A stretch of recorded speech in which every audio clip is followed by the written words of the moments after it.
Bonjour à toutes et à tous. Aujourd'hui, c'est pas le thème, encore une fois, pour vous présenter un nouveau séparant sucette sur la phlébite. La phlébite ou thrombophlébite, elle est provoquée par des problèmes de circulation dans des veines et donc par la formation d'un caillot sanguin. Donc je dois vous en avoir parlé auparavant. Comme il y a des difficultés à faire circuler le sang dans les veines, et je vous rappelle qu'une veine et une artère, c'est pas juste la différence de présence de dioxyde de carbone ou de dioxygène dans le sang.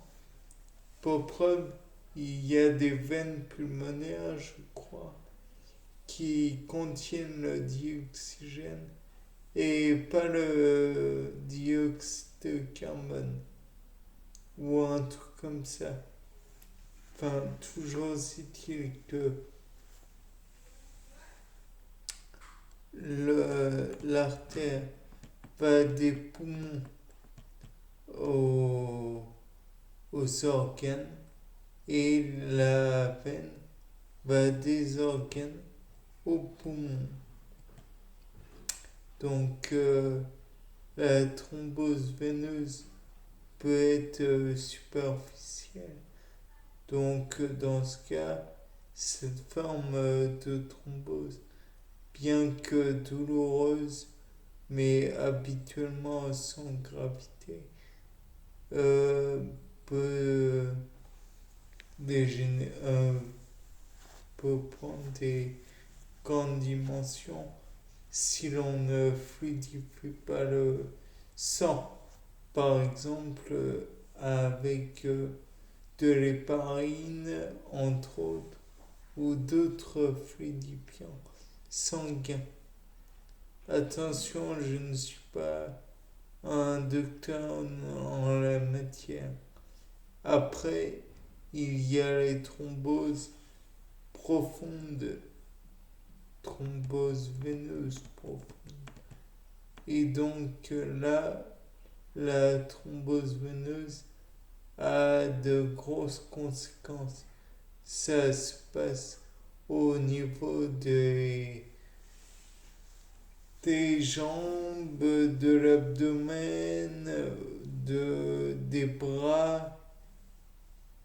Bon, sans aller plus loin, on peut dire que ça se déroule toujours dans les veines suite à des caillots sanguins. La thrombose veineuse profonde peut se produire spontanément chez des personnes présentant des facteurs de risque.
je me répète peut-être, une personne qui a un cathéter, une personne qui a une maladie de Crohn, qui a un lupus, qui a une polyarthrite, qui fume, personne n'est épargné. Je dis bien personne. Bien, c'était Paul Dame pour vous présenter un nouveau sapin en sucette. Au revoir, en espérant ne pas vous avoir répété des choses que vous connaissiez.